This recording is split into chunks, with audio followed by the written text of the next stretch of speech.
semua roh. Ya, ini saya kasih tahu ya, mayat yang udah keluar baunya itu adalah mayat Muhammad. Kenapa? Karena 3 hari baru dikubur.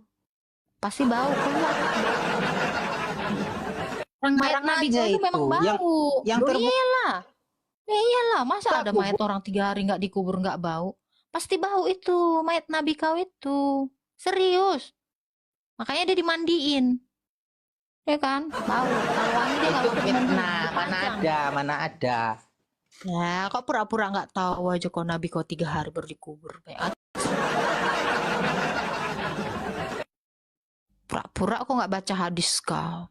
Kan ada ceritanya anak. Mana Nabi Muhammad tahu. Jadi berapa hari lah Muhammad itu dikubur? Saya tanya. Itulah cintanya sahabat, nggak mau Nabi Muhammad ini meninggal.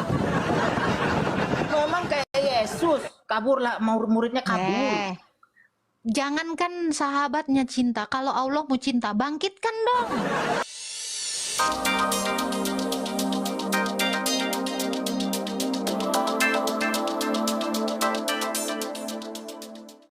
Saya izin nanya Agatha, atas kehendak siapa Yesus Kristus disalib untuk jadi penebusan dosa itu? Gini, biar selesaikan saya bicara dulu Agatha ya. Iblis ini kan menghasut Yudas untuk berkhianat, menjualkan Yesus Kristus itu kepada orang Romawi kan biar mendapatkan keping perak. Jadi menurut kesimpulan saya, poin saya, berarti atas kehendak iblis Yesus Kristus itu disalib untuk jadi penebusan dosa. Galatia 3:13. Coba kau sanggah Agatha. Iblis itu nggak mau Yesus disalib. Kenapa dia menghasut Yudas untuk berkhianat kepada Yesus kalau iblis itu tidak ingin Yesus disalib? Iblis itu nggak ada mengatakan dia ingin ini. Ya atas bisikan iblis kan Yudas itu berkhianat kepada Yesus. Yudas itu kan mau dapat duit tadi kau bilang. Iya, iblis lah yang membisikkan hatinya untuk berkhianat.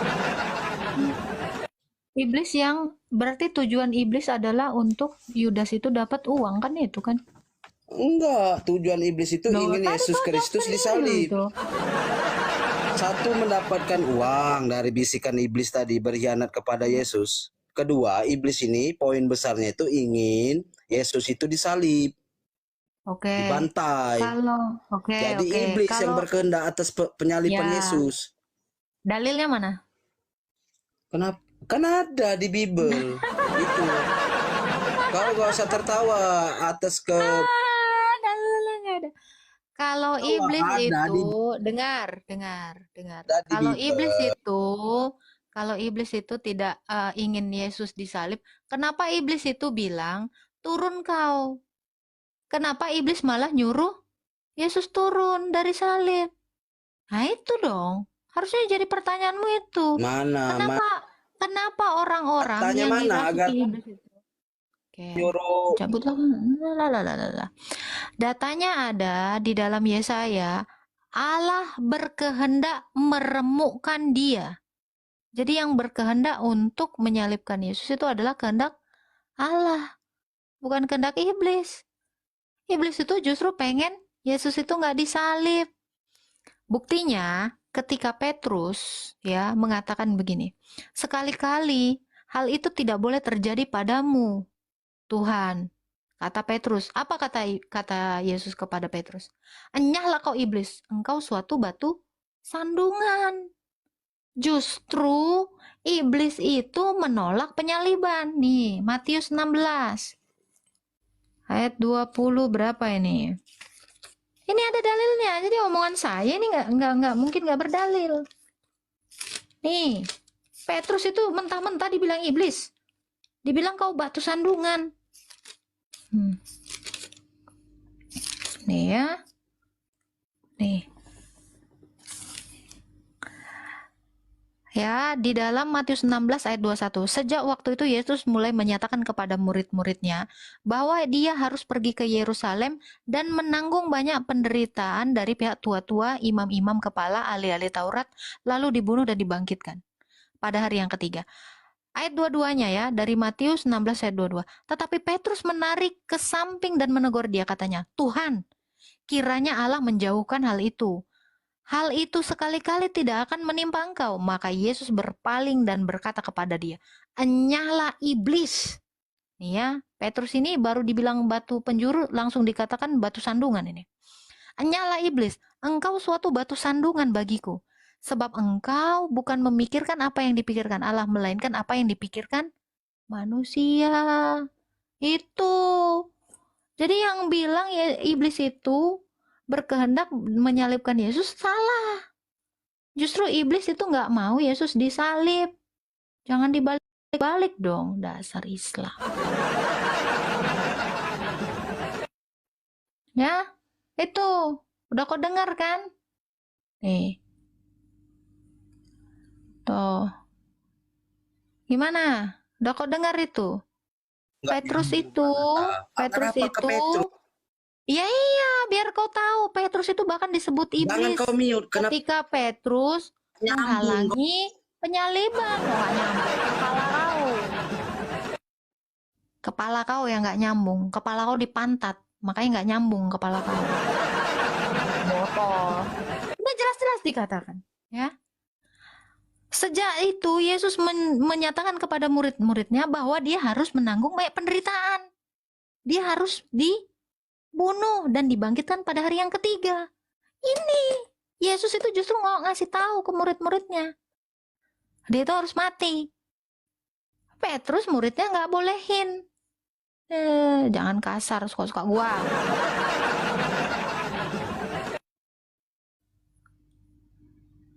Mana? Tuh. Mana si Romelo? Halo, Solider. Halo, selamat pagi. Pagi, Islam Kristen, Bang. Islam. Ada yang mau ditanya, Bang? Iya, lanjutin yang tadi itu. Jadi, yang merasuki Yudas siapa? Allah. Loh, iya loh, Maryam 83. Coba baca Itu Maryam di 83. kitab situ dirasuki Ini iblis. dengar. Kami mengutus setan-setan untuk menyesatkan orang kafir. Siapa yang merasuki Yudas? Allah. Yang suka nyesat-nyesatkan itu kan Allah. Gimana sih kau? Itu loh, jelas loh. Yang suka ngerasukin itu kan Allah. Itulah kerjaan dia. Ngutus setan-setan. Berarti situ Jadi setuju. kepalanya adalah Allah. Yesus itu disalib, setuju.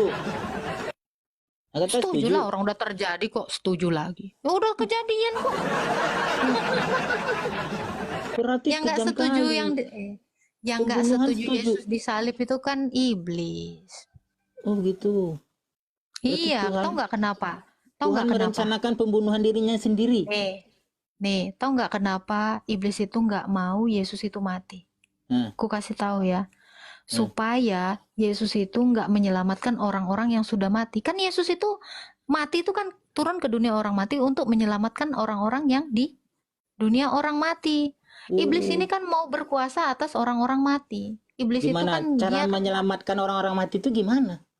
ya dengan cara menarik mereka semua keluar. Makanya kan ketika Yesus bangkit ya, itu kuburan terbuka dan roh Semua? Orang Kudus itu naik ke atas. Iya Semua dong. kuburan di dunia ini.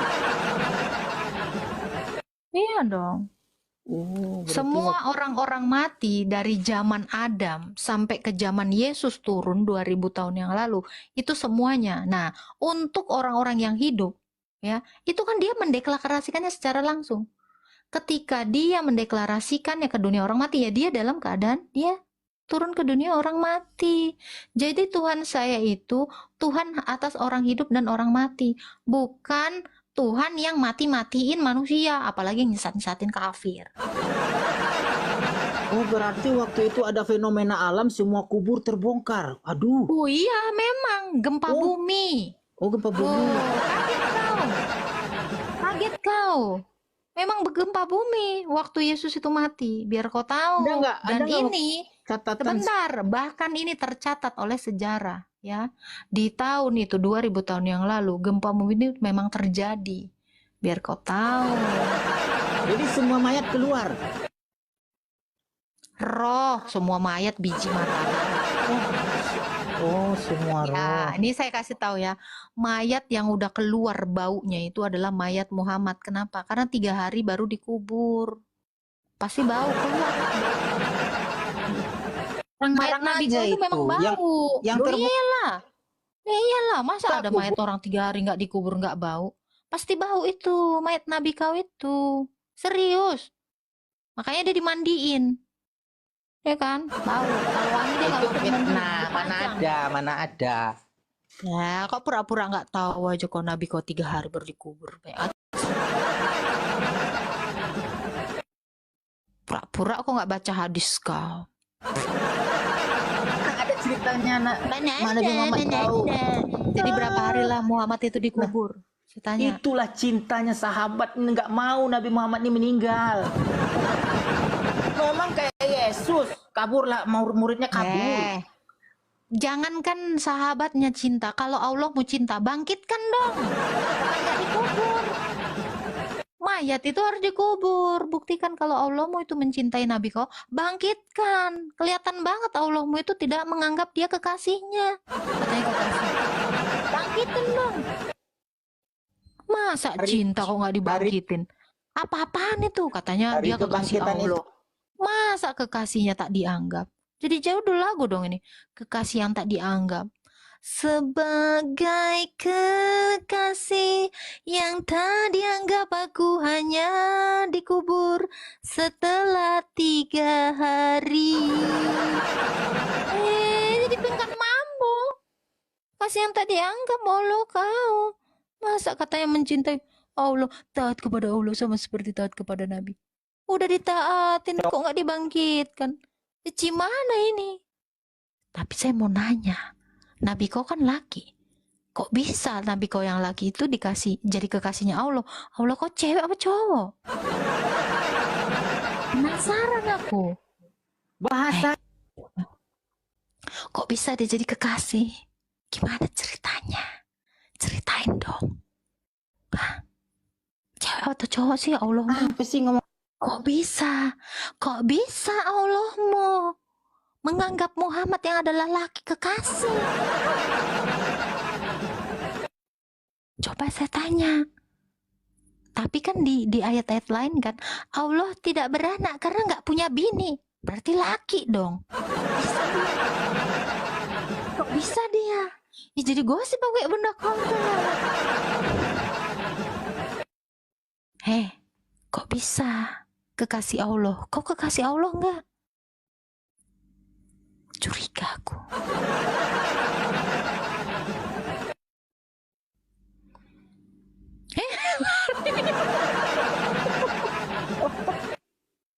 Kok lari deh? Kan cuma nanya loh. Jangan gosip. Au.